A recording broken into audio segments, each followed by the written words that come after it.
Здорово, народ! К сегодняшнему ролику я готовился больше месяца. Я очень сильно хотел узнать, насколько же влияет лишний вес на прыжок. И что у меня получилось, вы узнаете из этого видео. Поехали!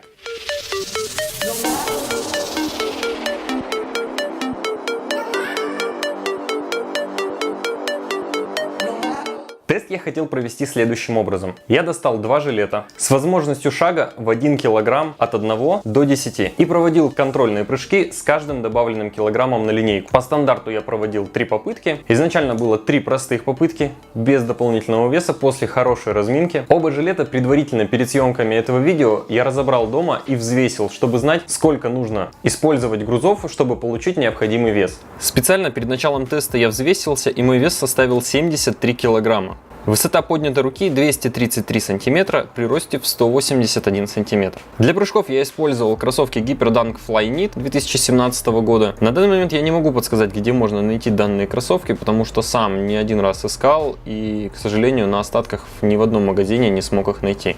Максимальная точка касания с собственным весом у меня составила 323 сантиметра. Далее я уже перешел на жилет, и с дополнительным килограммом мой прыжок снизился на 1 сантиметр. С 2 килограммами было уже немножечко тяжелее, и итог 320 сантиметров максимальная точка касания. Между каждой попыткой я отдыхал минимум 40 секунд для того, чтобы полностью восстановиться. Ну и пока я возился с увеличением веса в жилете, это было еще дополнительные 2 минуты, поэтому я уверен в себе на 100%, что я максимально качественно восстанавливался, и результаты, показанные в тесте, можно считать идеальными. Максимальная точка касания с 3 дополнительными килограммами составила 318 сантиметров, а это уже на 5 сантиметров ниже, чем с собственным весом. Чтобы убедиться, что фактор усталости никак не повлиял на результаты, в конце теста я прыгал дополнительно с 5 килограммами и с собственным весом, чтобы посмотреть, насколько будут отличаться результаты от первоначальных. Что из этого вышло, вы узнаете чуть позже. 4 дополнительных килограмма минусовали уже целых 6 сантиметров от моего лучшего прыжка. Первый жилет на тесте — это мой собственный жилет, я его приобрел, когда летал в Москву. Его максимальный вес составляет 4 килограмма 750 граммов. В нем находится 20 ячеек, в которых размещено 20 пакетиков по 225 граммов, общим весом в 4,5 килограмма. И сам жилет весит порядка 200 грамм. Информация о том, где можно приобрести такой жилет, находится в описании, и по моему промокоду вы всегда сможете получить в этом магазине скидку в размере 10%. Для продолжения теста мне пришлось поменять жилет, который позволяет варьировать вес от 1 до 10 кг. И в новом жилете с 5 дополнительными килограммами я уже потерял 8 сантиметров в прыжке, а с 6 килограммами 11. Если вы все еще не подписаны на мою группу ВКонтакте, то обязательно подпишитесь на нее. Там я размещаю очень много интересной и полезной информации и веду дискуссии с подписчиками. Данный жилет мне любезно предоставил интернет-магазин Папа Спорт, за что им отдельное спасибо. Все ссылочки на их магазин будут в описании к этому видео. К жилету у меня нет абсолютно никаких нареканий. Единственное, что могу сказать, я сразу же понимал, что он абсолютно не создан для прыжков, потому что он очень сильно отходит от тела. И при подъеме рук вверх он создает небольшой дискомфорт, из-за того, что у него очень широкие плечи. В жилете находится 18 металлических грузов по 570 грамм каждый. Общий вес жилета составляет 11 килограммов. 7 дополнительных килограммов отняли уже 12 сантиметров. А 8 килограмм минусанули 13 сантиметров. Где-то в районе 7 или 8 килограмм начались проблемы с приземлением. Так как моя техника прыжка подразумевает приземление на одну ногу, после примерно 20 попыток появился некоторый дискомфорт в голеностопе. Поэтому я настоятельно никому не рекомендую прыгать с дополнительным весом более чем в 5 килограмм.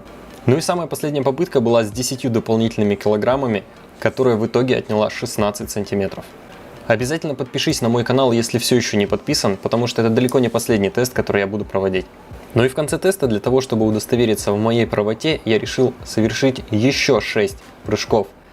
3 с 5 килограммами, и результат был точно такой же, как в начале теста, и с собственным весом. А вот с собственным весом я уже потерял 2 сантиметра. Но здесь уже можно дать небольшую поблажку, потому что за весь тест было совершено более 40 прыжков.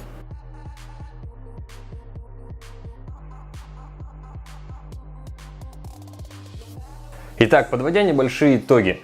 Каким образом можно увеличить свой прыжок? Достаточно просто похудеть на энное количество килограмм, насколько это возможно, если у вас действительно есть лишний вес. Если пытаться похудеть за счет того, что сжигать свои мышцы полностью, то это абсолютно ни к чему не приведет. Вы, скорее всего, даже еще больше потеряете. То есть вы и похудеете, и потеряете в прыжке. Все, кто подписаны на мою группу ВКонтакте, хорошо знали, что буквально накануне съемок этого видео я очень сильно болел. У меня была несколько дней температура 39 градусов, и перед тем, как снимать это видео, у меня было всего 2 дня на то, чтобы восстановиться именно в зале. То есть я специально со своим другом ходил, мы сначала потренировали ноги, то есть я сделал какую-то небольшую вводную, потом потренировали вверх, и на следующий день я уже пошел снимать это видео.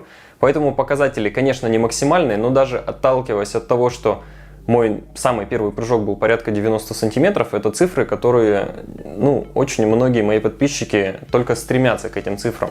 Поэтому данные показатели я, наоборот, считаю максимально правильными, потому что я был не совсем в своей лучшей форме, и это как раз-таки максимально приближено к тому, какую форму имеют многие. Ну и как я заметил, довольно-таки сильно сказывается именно наработка новой техники для того, чтобы побить мировой рекорд. И это... Не буду я пока раскрывать всех своих секретов, то есть я сначала его побью, а потом расскажу, что именно я делал, но сама техника у меня поменялась, и я заметил, что чтобы получить очень хороший прирост в одном упражнении, приходится жертвовать чем-то другим. И это привело к тому, что, в оптимале, я думаю, я потерял порядка 7 сантиметров именно в прыжке. Но это можно вернуть, я это верну, но сейчас я пока нацелен вот именно на то, чтобы побить мировой рекорд. Какой именно, если вам все интересно, заходите в мою группу ВКонтакте, либо посмотрите предыдущие видео на моем канале. Если вам понравился данный тест, то я обязательно проведу точно такой же тест, но уже с разбега, так как я буквально, говорю, недавно совсем болел, и я не стал вообще никаким образом проверять свои физические возможности с разбега. Я понимал, что разница у меня с разбега и с места, она одинаковая, и, соответственно, дополнительные килограммы влияли бы примерно точно так же. То есть каждый килограмм бы забирал 1, 2, максимум 3 сантиметра с разбега, но имея дополнительный вес, там, не знаю, более 5 килограмм с разбега, приземляться на ноги уже было бы довольно-таки опасно. Я где-то после 7 килограмм почувствовал очень сильный дискомфорт в своем левом голеностопе, потому что абсолютно все прыжки я, на самом деле, пока лишний вес не стал использовать, не задумался, что я всегда приземляюсь на одну ногу. То есть я приземляюсь на одну ногу аккуратно, абсолютно насколько это возможно мягко довожу ногой, и при этом очень сильно страдает, получается, сам сустав и ахилл.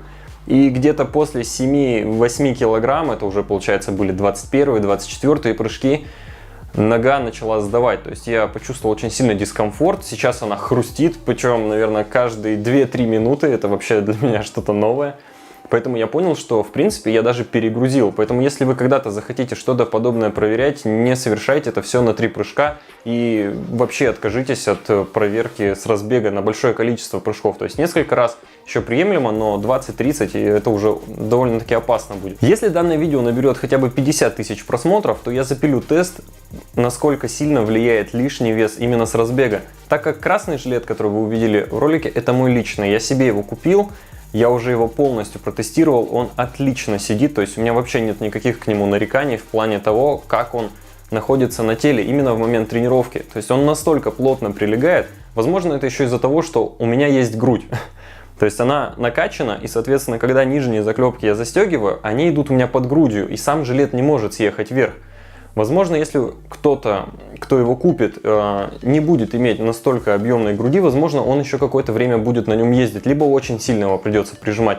Но из-за формы именно моего, получается, верхней части тела, он на мне сидит идеально. То есть даже его максимальная нагрузка 4,7 килограмма, он не скачет, не съезжает, ничего абсолютно. Поэтому с этим жилетом я могу протестировать, насколько сильно будет падать прыжок с разбега с килограммом, 2, 3, 4, и получается 5. Поэтому от вас требуется поставить лайк этому видео, рассказать друзьям, может быть, смотреть его каждый вечер, чтобы это видео набрало 50 тысяч просмотров. В общем, все зависит от вас, все в ваших руках. Если вам эта тема действительно интересна, чтобы я проводил различного вида тесты, то, пожалуйста, ребята, помогайте, и будет вам новый тест. Если у вас есть идеи по каким-то новым тестам, то есть вы, может быть, хотели бы, как влияет лишний вес на прыжок в длину с места. Честно, даже не задумывался об этом, но это, в принципе, возможно протестировать, но я уже не буду тут, конечно, заморачиваться с 10 килограммами. Это был разовый тест, я действительно хотел проверить именно 10 килограмм. То есть вот прям у меня был бзик, я хотел... для меня вообще была такая задача, я хотел убедиться, что я смогу рукой задеть выше 305 сантиметров с 10 дополнительными килограммами. Вот прям хотел, чтобы я был уверен, что я могу снять выше баскетбольного кольца. У меня это получилось, поэтому более я таким образом страдать фигней не буду. Теперь максимальный вес, который я буду использовать, это будет 5 килограмм мой красный жилет. Еще, если вы заметили, в этом ролике я катался на фоам-роллере. Это специальный ролик для того, чтобы разминать свои мышцы перед тренировкой и заминать их после. Кому интересно, чтобы я сделал обзор на данный ролик, напишите обязательно об этом в комментариях. И я считаю, что это одно из самых нужных упражнений, которые необходимо выполнять перед каждой тренировкой.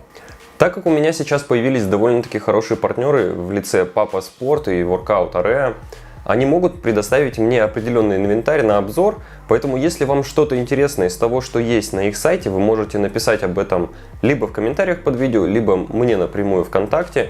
Papa Sport вообще находится в Екатеринбурге, поэтому мне очень удобно будет, если что, до них доехать, взять, сделать небольшой обзор и вернуть. Поэтому, если у вас есть какие-то идеи, пожелания, обязательно пишите их, я все абсолютно комментарии читаю. Ну и, собственно, большая часть контента, в принципе, делается для вас. Так как очень большая часть людей не досматривает мои видео до конца, насколько я это знаю, хочу сейчас очень интересную информацию сообщить.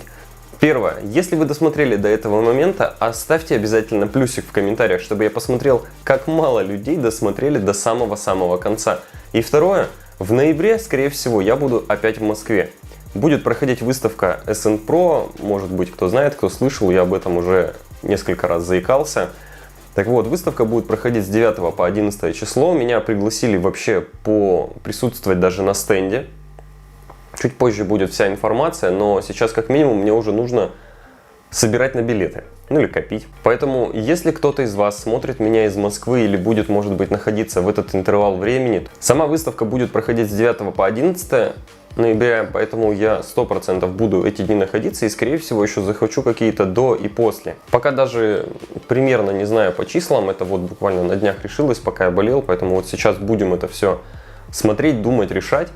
На самой выставке будет Столяров, Войтенко, Виктор Блу, то есть все, с кем я когда-либо хотел встретиться, но по той или иной причине у меня это не получилось сделать. Я понимаю, что на выставке им будет абсолютно не до меня, но может быть получится хотя бы с ними встретиться и как-то вживую пообщаться, договориться хоть на что-то, потому что в тот момент мы будем хотя бы как минимум под одной крышей находиться. Сам сниму небольшой отчет о том, что там будет проходить. В принципе, это очень интересная такая заруба. Это будет самое большое, наверное, спортивное фитнес-движение в стране, которое можно где-либо застать. Поэтому я бы хотел там побывать. Ну и, конечно, надеюсь, что приехав туда, я уже буду иметь как минимум один статус мирового рекордсмена. То есть, понятно, что я не зарегистрируюсь к такому моменту в Гиннессе, но я как минимум могу побить мировой рекорд. И этого уже будет достаточно для того, чтобы сказать, что я им владею. То есть я побил мировой рекорд, дело уже за малым его зарегистрировать. Плюс я не хочу побить мировой рекорд на 1 сантиметр, я хочу идти немножечко дальше, чтобы при ситуации самого установления я мог вообще свободно с запасом побить и еще попытаться даже превзойти свой собственный результат. То есть чтобы был запас, причем существенный.